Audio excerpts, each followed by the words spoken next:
भारत में इस वक्त कोरोना वायरस की महामारी के इलाज के दौरान जो सबसे अहम है वो है हॉस्पिटल में वेंटिलेटर, जिससे मरीज को सांस लेने में आसानी होती है। मगर हमारे देश में वेंटिलेटर की संख्या पर्याप्त नहीं है, जिसकी वजह से इमरजेंसी में काम आने वाली मशीनों को अब भारत में कई लोग बना रहे हैं, जिसकी कीमत बहुत कम है। इसी तरह से पंजाब के फरीदकोट की Baba Farid university of health sciences ने स्वदेशी वेंटिलेटर बनाया है। ये स्वदेशी वेंटिलेटर 50,000 रुपए से भी कम में बनाया गया है। इसे ओदकपुर के एक व्यवसायी ने यूनिवर्सिटी के माहिर डॉक्टरों के सहयोग से बनाया है। कोरोना वायरस से इस जंग में ये स्वदेशी वेंटिलेटर मरीज की जान बचाने में कारगर साबित होगा। आपको बता दें कि स्वदेशी वेंटिलेटर को बनाने के बाद इसका नाम भी Baba Farid university of health sciences के नाम पर ही रखा गया है। जहां 10 से 12 लाख के बीच एक वेंटिलेटर मिल पाता है, वहीं ये स्वदेशी वेंटिलेटर सिर्फ 50,000 से कम में मिलेगा। कि ये बीमारी एक मैन टू मैन आगे इन्फेक्शन के तौर पर फैलती है, तो जो हमारे डॉक्टर हैं, अगर वो डॉक्टर पेशेंट के टच में जाते हैं तो फफे बड़े हमारे एक सोल्जर इंजर होते हैं। तो मैंने ये देखा कि हमें अपने डॉक्टर्स को बचाने के लिए कुछ करना चाहिए, जैसे कि डॉक्टर अगर वेंटिलेटर लगा हुआ है तो भी, अगर वेंटिलेटर की कमी है तो भी, क्योंकि डॉक्टर जान जोखिम में डाल के आज काम कर रहे हैं। तो मैंने ये एक इस तरह का तैयार करने की कोशिश की कि जिसके बीच में हम एक वेंटिलेटर को इस वॉल्यूम पे बना सकें और इतनी क्वांटिटी में अपने यहाँ बना सकें, क्योंकि आज इम्पोर्ट बंद है। यूरोपियन कंट्रीज़ पहले अपने लिए इस्तेमाल करेंगे, फिर उसकी कॉस्टिंग इतनी ज़्यादा है कि हमारे लिए डेवलप्ड कंट्री के लिए उसको अफोर्ड करना बड़ा मुश्किल हो सकता है। तो ये इस सोच को दिमाग में रख के 20 तारीख से हमारा काम चल रहा था। मेरे साथ मेरा बेटा जो +2 कॉमर्स का स्टूडेंट है, लेकिन हमारा दोनों का इंजीनियरिंग के लिए कोई डिग्री वगैरह का तो नहीं है, लेकिन फिर भी हम लोग कुछ ना कुछ करते रहते हैं। जिद्दां कि तुसीं जाणदे कि कोविड-19 ਦੀ महामारी है इसलिए सारी दुनिया 'ਚ, और इस महामारी 'ਚ ਜਿਹੜੇ ਮਰੀਜ਼ ਹੈ ਪੋਜ਼ਿਟਿਵ ਮਰੀਜ਼, ਉਹਨਾਂ ਨੂੰ ਦੋ ਚੀਜ਼ਾਂ ਦੀ ਲੋੜ ਪੈ ਸਕਦੀ। ਇੱਕ ਤਾਂ ਆਕਸੀਜਨ ਦੀ, ਜਾਂ ਕਿਸੇ ਸਟੇਜ ਪਰ ਉਹਨਾਂ ਨੂੰ ਵੈਂਟੀਲੇਟਰ ਦੀ ਲੋੜ ਪੈ ਸਕਦੀ। ਜੇ ਅਸੀਂ ਦੇਖੀਏ ਵੀ ਪੇਸ਼ੈਂਟ ਨੂੰ ਵੈਂਟੀਲੇਟਰ ਦੀ ਲੋੜ ਹੈ ਤਾਂ ਕਿੰਨੇ ਵੈਂਟੀਲੇਟਰ ਸਾਨੂੰ ਸਟੇਟ ਆਫ ਪੰਜਾਬ ਨੂੰ ਚਾਹੀਦੇ, ਤਾਂ ਅੰਦਾਜ਼ਾ ਲਗਾਇਆ ਕਿਸੇ ਨੇ ਦੱਸਿਆ ਵੀ 6,000 ਵੈਂਟੀਲੇਟਰ ਦੀ ਸ਼ਾਇਦ ਲੋੜ ਪਵੇ। ਜੇ ਇੱਕ ਵੈਂਟੀਲੇਟਰ ਦੀ ਕਾਸਟ ਦੱਸੀਏ ਤੁਹਾਨੂੰ ਤਾਂ ਉਹ ਤਕਰੀਬਨ 10 ਲੱਖ ਰੁਪਏ ਆ। ਜਿਹੜੀ ਇੰਪੋਰਟਡ ਵੈਂਟੀਲੇਟਰਸ ਦੀ ਕਾਸਟ ਹੈ ਉਹ ਕਾਫੀ ਕਾਸਟ ਹੈ। ਜਿਹੜਾ ਅਸੀਂ ਟਰਾਂਸਪੋਰਟ ਵੈਂਟੀਲੇਟਰ ਲਾਇਆ ਇੱਕ ਗੱਡੀ 'ਚ, ਉਹ 2 ਲੱਖ ਰੁਪਏ ਦਾ, ਤਾਂ ਜਿਹੜਾ ਇੰਪੋਰਟਡ ਹੈ ਉਹ 7 ਲੱਖ ਦਾ ਹੈ। ਸੋ ਇਹ ਰਤਨ ਅਗਰਵਾਲ ਜੀ ਸਾਡੇ ਇਸੇ ਇਲਾਕੇ ਦੇ ਫਰੀਦਕੋਟ ਦੇ ਨੇੜੇ ਮੁਕਤਸਰ ਦੇ ਇਲਾਕੇ ਦੇ ਕੋਟਕਪੂਰੇ ਦੇ ਹੈ। ਇਹ ਇੰਜੀਨੀਅਰ ਤਾਂ ਨਹੀਂ ਹੈ, ਪਰ ਇਹਨਾਂ ਨੂੰ ਕੋਈ ਰੱਬੀ ਵੱਲੋਂ ਇੱਕ ਤਾਕਤ ਹੈ ਵੀ ਜਿਹਦੇ 'ਚ ਸੋਚਦੇ ਮਕੈਨੀਕਲ ਇਹਨਾਂ ਦਾ ਦਿਮਾਗ ਹੈ। ਇੱਕ ਮੈਨੂੰ ਲੈ ਕੇ ਆਇਆ ਵੀ ਜੀ ਐਂਬੂ ਐਗ ਜਿਹੜਾ ਹੁੰਦਾ ਐਮਰਜੈਂਸੀ 'ਚ ਅਸੀਂ ਯੂਜ਼ ਕਰਦੇ, ਉਹਦੇ ਨਾਲ ਅਸੀਂ ਵੀ push the oxygen to the patient. ਸਾਰੇ ਬੜੇ ਹਸਪਤਾਲਾਂ 'ਚ पेशेंट्स के ਜਿਹੜੇ सीरीयस ਹੁੰਦੇ, जिसले वेंटिलेटर नहीं मिलता तो उन्होंने एम्बू बैग पर लाते। एक तरफ देश कोरोना वायरस की गंभीर बीमारी से गुजर रहा है, वहीं दूसरी ओर लॉकडाउन का फायदा उठाकर मास्क की कालाबाजारी की जा रही है। आपको बता दें 10 रुपए का मास्क 50 रुपए में बेचा जा रहा है, जो आम लोगों के लिए भारी पड़ रहा है। इस कालाबाजारी को देखते हुए मोगा के 98 साल की गुरुदेव कौर एक आंख खराब होने के बाद भी देश की सेवा में अपना योगदान दे रहे हैं। इस उम्र में उन्होंने अपने हाथों से मशीन चलाकर मास्क बनाया है। गुरुदेव कौर का कहना है कि इस मास्क की कालाबाजारी रोकने के लिए मेरे दिमाग में ये विचार आया कि घर पर ही अपने परिवार की मदद से मास्क तैयार करना चाहिए और जरूरतमंद लोगों को इन मास्कों को पहुंचाना चाहिए। और मेरी पुत 100 साल की होने वाली है, थोड़ी जी घट है, ਤੇ ਇਹ ਹੁਣ ਪਤਾ ਵੀ ਜਿਹੜੀ ਆ ਬਿਮਾਰੀ ਚੱਲੀ ਹੈ ਇਹਦੇ ਵਾਸਤੇ ਵੀ ਸੇਵਾ ਕਰੀਏ ਜਿੰਨੀ ਹੋ ਸਕਦੀ ਹੈ। ਮੈਂ ਕਰ ਸਕਦੀ ਹਾਂ, ਮੇਰਾ ਮਨ ਹੈਗਾ ਵੀ ਮੈਂ ਵੱਧ ਤੋਂ ਵੱਧ ਕਰਾਂ, ਕਰੀ ਵੀ ਜਾਂਦੇ ਆ। ਪਰਿਵਾਰ ਮੇਰੇ ਨਾਲ ਲੱਗਿਆ ਵਾ, ਸਾਰਾ ਰਲ ਮਿਲ ਕੇ ਅਸੀਂ ਜਿਉਂ ਸਵੇਰ ਤੋਂ ਲੱਗਦੇ ਸ਼ਾਮ ਤਾਈਂ ਵਾਰੀ ਬੱਟੇ ਕਰੀ ਜਾਂਦੇ, ਵੱਧ ਤੋਂ ਵੱਧ ਜਿੰਨੇ ਵੀ ਹੁੰਦੇ ਆ ਸਭ ਨੂੰ ਕਹੀਦਾ। ਲੰਘਦੇ ਜਿਹੜੇ ਨਹੀਂ ਕੋਈ ਹੁੰਦਾ ਕੰਮਾਂ ਕਾਰਾਂ ਵਾਲੇ, ਰੇਹੜੀਆਂ ਵਾਲੇ, ਰਕਸ਼ਿਆਂ ਵਾਲੇ, ਉਹਨਾਂ ਨੂੰ ਆਵਾਜ਼ਾਂ ਮਾਰ ਕੇ ਦੇਈਦਾ ਵੀ ਭਾਈ ਲੈ ਜਾਓ। ਉਹ ਲੈ ਵੀ ਜਾਂਦੇ, ਦੁਬਾਰਾ ਫੇਰ ਵੀ ਆਉਂਦੇ। ਜੇ ਉਹਨਾਂ ਨੂੰ ਹੋਰ ਲੋੜ ਹੁੰਦੀ ਹੈ ਕਿਸੇ ਘਰ ਦੇ ਪਰਿਵਾਰ ਨੂੰ, ਉਹਨਾਂ ਨੂੰ ਅਸੀਂ ਜਿੰਨੇ ਵੀ ਕੋਈ ਮੰਗੇ ਉਹਨੇ ਦੇ ਦਿੰਦੇ। ਵੱਧ ਤੋਂ ਵੱਧ ਬਣਾਈ ਜਾਂਦੇ ਆ। ਮਨ ਹੈਗਾ ਸੇਵਾ ਨਾਲ ਬਾਬੇ ਦਾ ਲਾਇਆ ਵਾ, ਲੱਗਿਆ ਰਹੇ ਇਸੇ ਤਰ੍ਹਾਂ। ਦੁਨੀਆ ਦਾ ਭਲਾ ਜਿੰਨਾ ਵੀ ਹੁੰਦਾ ਉਹਨਾਂ ਵੀ ਸਭ ਨੂੰ ਕਰਨਾ ਚਾਹੀਦਾ, ਵੱਧ ਤੋਂ ਵੱਧ ਸੱਚੇ ਪਾਤਸ਼ਾਹ ਕਰਵਾਵੇ। ਤੰਦਰੁਸਤੀ ਦਿੱਤੀ ਹੈ ਤਾਂ ਕਰਦੇ ਹਾਂ। ਜੇ ਕਈ ਬੁੜੇ ਬੰਜੇ ਤੇ ਬੈਠੇ ਹੁੰਦੇ, ਆਪਦਾ ਸਰੀਰ ਦਾ ਪਤਾ ਹੁੰਦਾ ਸੋਧਣ ਦਾ, ਮੈਨੂੰ ਬਾਬੇ ਨੇ ਪਰਮਾਤਮਾ ਨੇ ਮੱਤ ਬੁੱਧ ਦਿੱਤੀ ਹੈ, ਤੁਰੀ ਫਿਰਦੀ ਹਾਂ, ਸਭ ਕੁਝ ਮੇਰਾ ਠੀਕ ਹੈ। ਪਰਿਵਾਰ ਮੇਰੀ ਸੇਵਾ ਬਹੁਤ ਕਰਦਾ, ਪੁੱਤ ਪੋਤੇ ਪੜੋਤੇ ਸੱਚੇ ਪਾਤਸ਼ਾਹ ਸਾਰੇ ਆਪੋ ਆਪਣੇ ਬਾਬੇ ਦੀ ਕਿਰਪਾ, ਸਭ ਗੁਰੂ ਘਰ ਨਾਲ ਲੱਗੇ ਵੇ। ਇਹੋ ਜਿਹੀ ਕੋਈ ਹੈ ਨਹੀਂ ਵੀ ਗਲਤ ਮਾਲਤ ਜਿਵੇਂ ਅੱਜ ਕੱਲ੍ਹ ਮੁੰਡੇ ਨਿਕਲ ਜਾਂਦੇ ਆ। देश में लॉकडाउन का दूसरा चरण शुरू हो गया है, जिसके बाद से ही फरीदाबाद पुलिस काफी ज्यादा सख्त नजर आ रही है। 21 दिन के पिछले लॉकडाउन में भी फरीदाबाद पुलिस ने मुस्तैदी से अपनी सतर्कता दिखाई, तो अब वहीं दूसरे चरण के लिए भी फरीदाबाद पुलिस ने पूरी तैयारियां कर ली हैं। कंटेनमेंट जोन घोषित क्षेत्रों में पुलिस ने पूरी तरह से आवाजाही बंद कर दी है और कुछ विशेष छूट वाले व्यक्ति और वाहनों को ही आने जाने की अनुमति दी है, जिस पर नाका इंचार्ज धर्मचंद ने जानकारी दी कि पहले लॉकडाउन की अपेक्षा अब पुलिस कुछ ज्यादा ही सख्ती से पेश आ रही है और बेवजह घर से बाहर निकलने वालों पर सख्त कार्रवाई भी की जा रही है। वहीं लोग भी अब पुलिस का सहयोग देने लगे हैं और लॉकडाउन को समझने लगे हैं।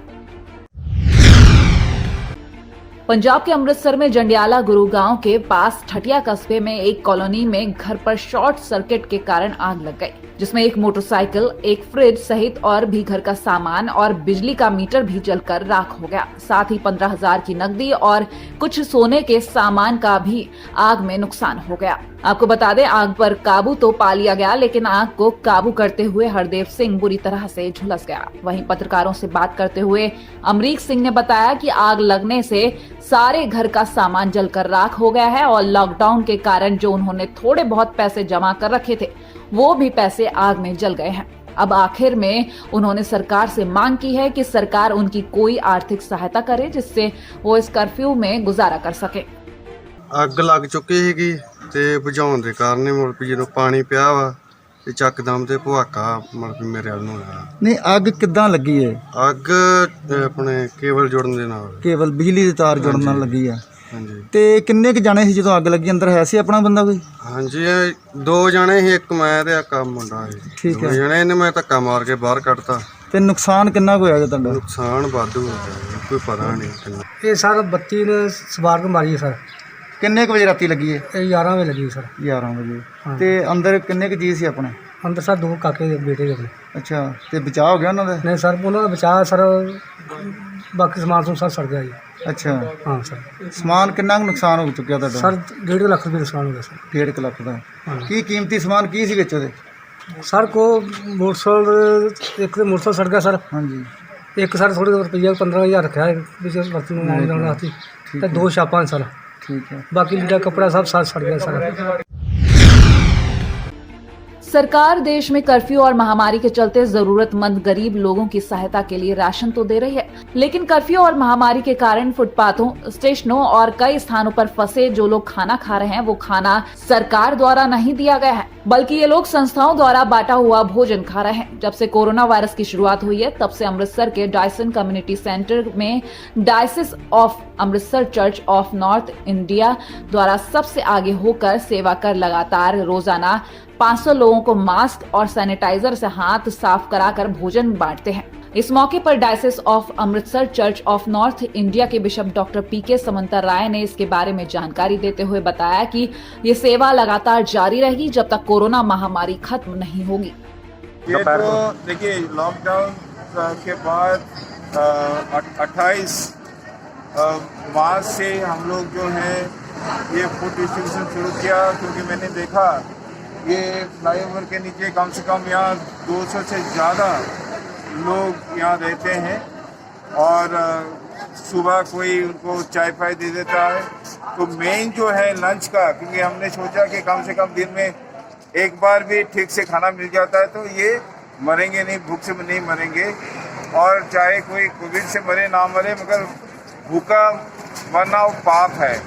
इसलिए हमारे diocese of Amritsar church of north India की तरफ से मैं, मेरे परिवार और स्टाफ, हम मिलकर डेली हम खुद खाना पकाते हैं और 500 से ज़्यादा लोग यहाँ, जैसे कि देख लिया फ्लाईओवर के नीचे, बाकी बस स्टैंड एरिया में बस्ती है, बाकी 2-3 होटल में जो कि गवर्नमेंट की तरफ से लोगों को अभी रखा है, तो उनको भी हम खाना पहुंचाते हैं। कुछ छोटे बच्चे हैं, उनके पास दूध नहीं है, तो जैसे कि दूध और चीनी ये भी उनको पहुंचाते हैं ताकि कोई दिक्कत ना हो। कोरोना वायरस के चलते देश भर में इस बीमारी से बचने के लिए उचित से उचित प्रबंध किए गए हैं ताकि इस घातक बीमारी से बचा जा सके। लेकिन अमृतसर में लोग कर्फ्यू और लॉकडाउन का उल्लंघन करते हुए कोरोना वायरस जैसी बीमारी से बेखौफ चलते फिरते नजर आ रहे हैं। जब हमारी टीम ने इस घटना की जानकारी पुलिस प्रशासन को दी तो पुलिस ने सख्त रवैया अपनाते हुए कार्रवाई करते हुए कर्फ्यू और लॉकडाउन का उल्लंघन करने वालों के खिलाफ कार्रवाई की और उनको पकड़कर गाड़ियों का चालान भी किया। ऐसे में पुलिस अधिकारियों का कहना है कि इमरजेंसी सेवाएं छोड़कर बिना काम के घूमने वालों पर कड़ी कार्रवाई की जाएगी। ਇਹਦੇ ਵਿੱਚ ਜੀ ਕੁਝ ਲੋਕਾਂ ਨੂੰ ਤੇ ਜ਼ਿਲ੍ਹਾ ਪ੍ਰਸ਼ਾਸਨ ਵੱਲੋਂ ਜਿਵੇਂ ਮਾਨਯੋਗ ਸਾਡੇ ਡੀਸੀਪੀ ਸਾਹਿਬ ਨੇ ਲਾਅ ਐਂਡ ਆਰਡਰ ਤੇ ਏਡੀਸੀ ਸਾਹਿਬ ਵੱਲੋਂ ਜਿਹੜੇ ਕਰਫਿਊ ਪਾਸ ਜਾਰੀ ਕੀਤੇ ਹੋਏ ਨੇ, ਜਿਵੇਂ ਕੋਈ ਕਰਿਆਨੇ ਦੀ ਦੁਕਾਨਾਂ ਨੇ, ਮੈਡੀਕਲ ਸਟੋਰ ਵਾਲਿਆਂ ਨੂੰ ਹੋਮ ਡਿਲੀਵਰੀ ਦੇਣੀ ਆ ਜਾਂ ਹੋਰ ਇਹੋ ਜਿਹੀਆਂ ਐਸੈਂਸ਼ੀਅਲ ਜਿਹੜੀ ਸਰਵਿਸਿਜ਼ ਨੇ। ਇਸ ਤੋਂ ਇਲਾਵਾ ਵੀ ਜਿਹੜੇ ਕੋਈ ਐਮਰਜੈਂਸੀ ਕਿਸੇ ਨੂੰ ਉਹ ਹਸਪੀਟਲ ਮਰੀਜ਼ ਲੈ ਕੇ ਜਾ ਰਿਹਾ ਜਾਂ ਕੋਈ ਮੈਡੀਸਨ ਲੈ ਰਿਹਾ ਜਾ ਰਿਹਾ ਵਾ ਇਹ ਮੈਡੀਕਲ ਸਟੋਰ ਤੇ, ਜਾਂ ਬੈਂਕ ਖੁੱਲੇ ਨੇ, ਬੈਂਕ ਚੋਂ ਕੋਈ ਐਮਰਜੈਂਸੀ ਪੈਸੇ ਕਢਾਉਣ ਜਾ ਰਿਹਾ ਵਾ, ਉਹਨਾਂ ਨੂੰ ਸਿਰਫ ਛੋਟ ਦਿੱਤੀ ਗਈ। ਬਾਕੀ ਉਸ ਤੋਂ ਇਲਾਵਾ ਕਿਸੇ ਨੂੰ ਵੀ ਅਨਆਥੋਰਾਈਜ਼ਡ ਜਿਹੜਾ ਵਾ ਇੱਥੇ ਘੁੰਮਣ ਦੀ ਇਜਾਜ਼ਤ ਨਹੀਂ ਆ। ਉਹਨਾਂ ਵਾਸਤੇ ਬਿਲਕੁਲ ਸਖਤੀ ਹੈ, ਕਰਫਿਊ लगा है जी।